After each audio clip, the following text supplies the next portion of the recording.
Okay, I just took out the trash. I'm walking back to the boat. We are leaving the marina today. First light. Oh my god. And look at how gorgeous it is.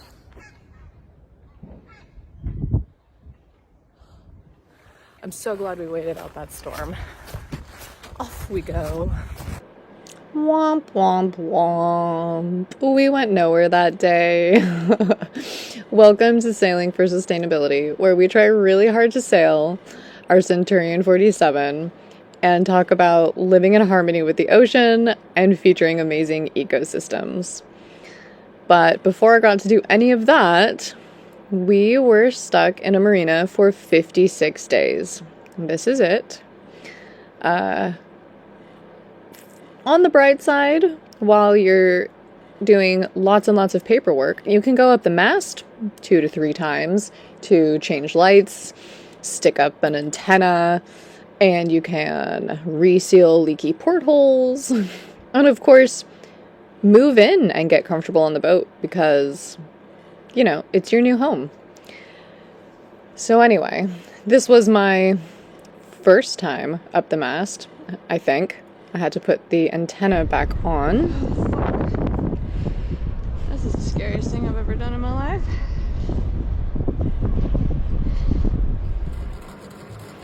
And I also took our really awesome mattress topper from when we had like a regular bed on land, and I just cut it at an angle so that it would fit in our aft cabin on top of our like perfectly shaped mattress, and I used the leftover pieces to make pillows, so making it homey.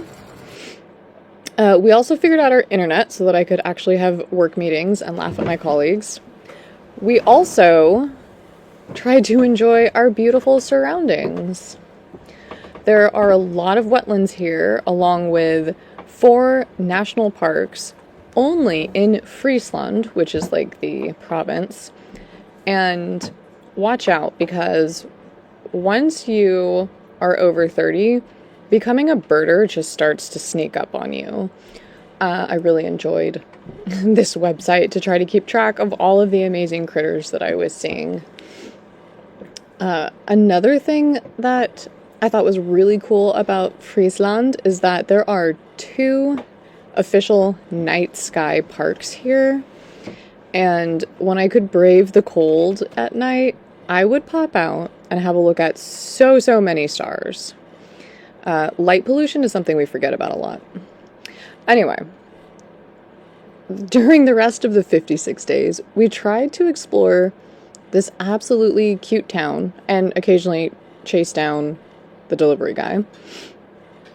There was this cool museum, and there was this like artist studio set up in the museum, and it just got me feeling like Van Gogh vibes. Although most of the traditional pieces and art in here were not Van Gogh-esque at all, but super cool. Definitely made me realize where my mom's artwork is influenced.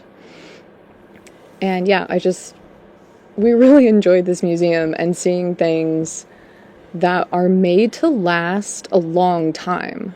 Like, I just wrote a Substack post about making our material possessions like sacred again and making them last.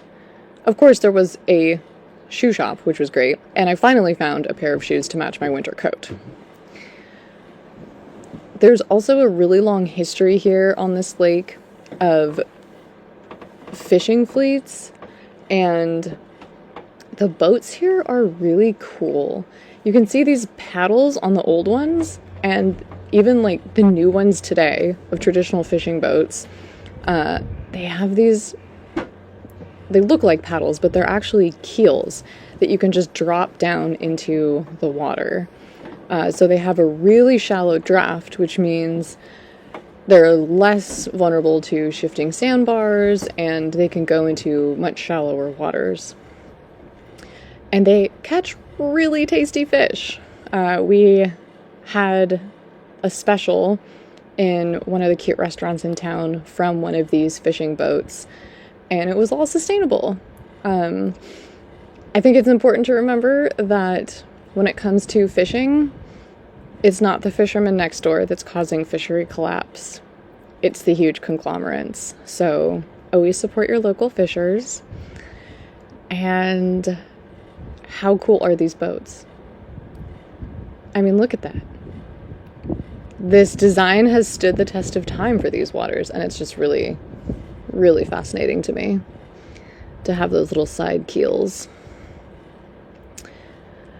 Anyway, the cat was getting used to living on the boat too, which is great. Took him a minute to realize I can't let him in the companionway if he's standing on top of it. But yeah, the longer we were in this marina, the emptier it became, which was really odd. It was deserted and all the facilities closed, and so we were really excited to leave. And the last time we thought we were going to leave, I ended up caressing, hugging, cuddling, and spooning my Volvo Penta MD22. But then it finally happened. We're finally leaving Hindeloopen. Goodbye, cute little Marina.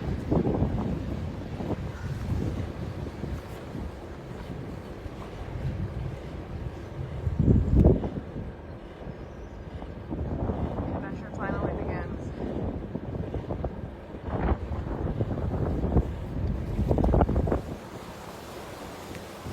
And just to give myself a little reminder that this is not the ocean, it is a lake. Look at how green and brown it is. And yet it still somewhat resembles the ocean. And for the record, I was cold.